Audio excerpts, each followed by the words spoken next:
Liliana Brasinskas, directora de MISU, Mujer y Salud Uruguay, nos acompaña esta noche. Buenas noches, Brasinskas, y muchas gracias por estar aquí. No, al contrario, gracias a ustedes. Hace pocos días MISU dio a conocer un informe, un monitoreo realizado sobre precisamente el tema de la interrupción voluntaria del embarazo, monitoreando un departamento en particular, que fue el departamento de Salto. Queremos que nos cuentes, bueno, de qué trata ese informe y por qué fue el departamento de Salto el que se monitoreó en este caso. Bueno, MISU entre sus líneas de trabajo justamente tiene el cometido de hacer seguimiento de la política pública para ver qué de aquello que se dice que se hace realmente llega a los servicios y llega a la gente. El tema de la interrupción voluntaria de embarazo se inscribe en una nueva prestación de servicios que son los servicios de salud sexual y reproductiva que desde el año 2010 en esta administración se incorporan al Sistema Nacional Integrado de Salud, más allá de que desde el 2008 estaban los servicios públicos. Con la implementación de la Ley de Interrupción Voluntaria del Embarazo, que se aprueba en octubre del 2012 y que la propia ley exige al Ejecutivo que tiene que reglamentarla en un mes, desde diciembre del 2012 tenemos esta prestación incorporada tanto en los servicios públicos como mutuales.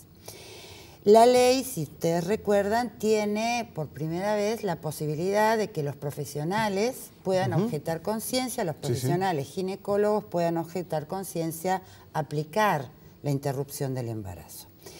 Y la característica de Salto es que desde que se implementa la ley, el 100% de los profesionales de la ginecología del departamento objeta conciencia. Por lo tanto, las mujeres salteñas, para poder hacer uso del derecho que les daba el servicio por ley, no lo podían hacer en Salto, solo la parte de orientación y control, ¿no? de la ecografía en ese momento, pero después para hacer la interrupción tenían que ser trasladadas o al departamento de Artigas o al departamento de Montevideo para realizarlo. Entonces, por lo tanto, nos pareció una situación paradigmática y por lo tanto, desde julio a diciembre del año pasado, lo que nosotros hicimos fue a monitorear qué era lo que estaba pasando con los servicios, cómo se estaban instalando, tratar de entender cuál era el criterio para la objeción de conciencia y por qué el 100% de los profesionales lo establecían en el departamento y también tratar de ver cómo lo resolvían y qué impacto tenía. Bueno, lo que nos hemos encontrado en esa situación, esto se hizo a través de entrevistas, entrevistas a autoridades departamentales, entrevistas a integrantes de los equipos de salud sexual y reproductiva, tanto de lo público como lo privado, a autoridades de las instituciones y a organizaciones sociales. No entrevistamos directamente a mujeres que hubiesen pasado por la interrupción, bueno, por una cuestión de mantener la confidencialidad en algo que recién comienza a implementarse.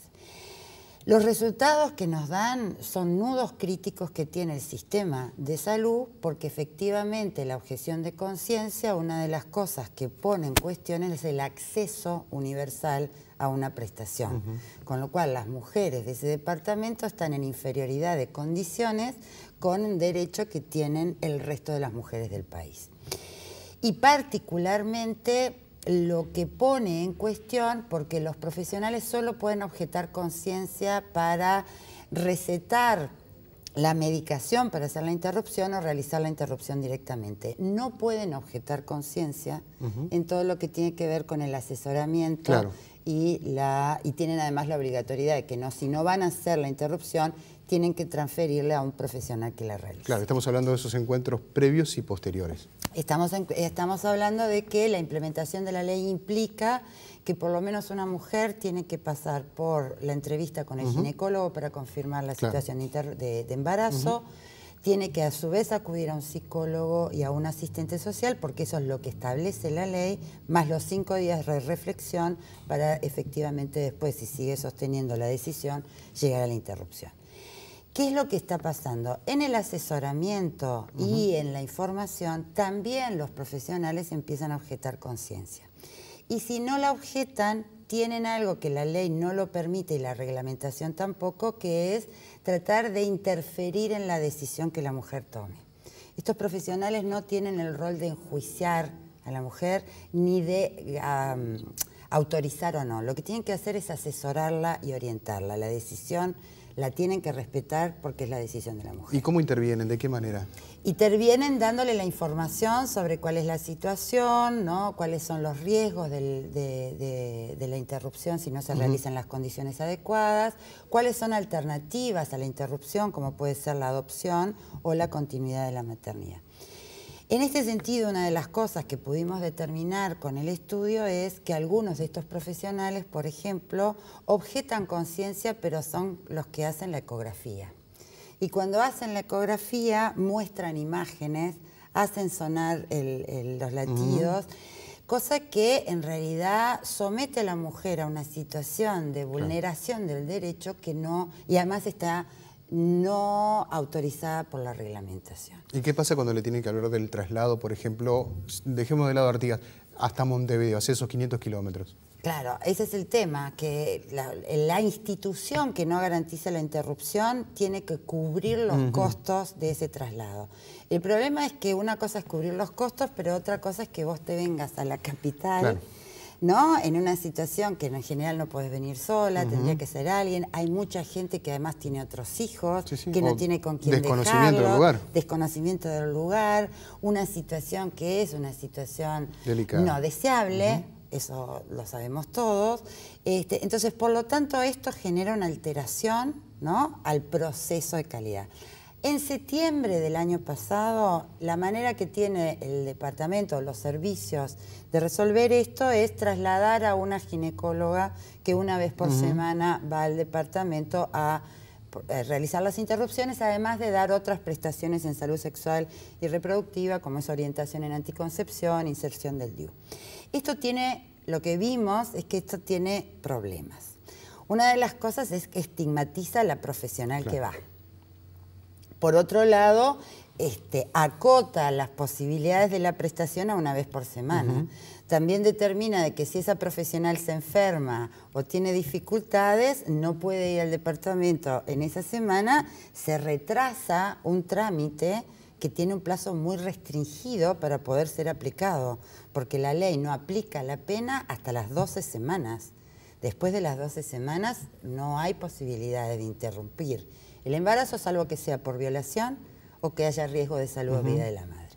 Entonces, estas soluciones institucionales demuestran la buena voluntad de querer resolver el problema, pero lo que sí son de una debilidad enorme que fragiliza la respuesta institucional y por lo tanto vulnera el derecho de las profesionales. Lilian, nos queda poco tiempo, pero el informe de MISU no investiga, monitorea, pero ¿se puede decir que se desprende de ese informe que se sigan realizando en este momento en Salto abortos clandestinos? Bueno, esa es la percepción que tienen muchos profesionales de ahí y muchas organizaciones que trabajan en el departamento. Por otro lado, de algunos datos que nosotros pudimos relevar del departamento, en un año recurrieron a la interrupción entre 7 y 10 mujeres. Esto quiere decir o que son muy pocas las mujeres que se embarazan, o que efectivamente muchas mujeres no están acudiendo al sistema para resolver la interrupción y por lo tanto siguen transitando por la clandestinidad. Esto lo transfieren los propios profesionales.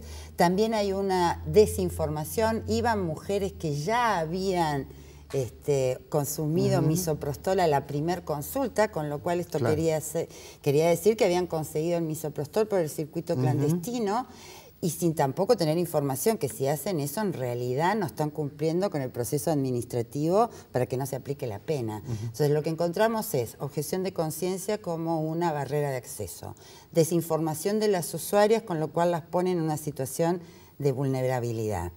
Tenemos el estigma sobre la práctica, ¿no? Al tener este peso, la objeción como una cuestión ética, pone en cuestión algo y es, en definitiva, por qué algunos profesionales sí son más éticos porque objetan que no. Y lo otro que nos encontramos es que la objeción de conciencia debería estar mucho más regulada porque no es una decisión corporativa. No lo pueden hacer por corporación. Es una decisión estrictamente individual que debe estar muy bien fundamentada porque el derecho del profesional a objetar conciencia colinda con el derecho del acceso a una atención.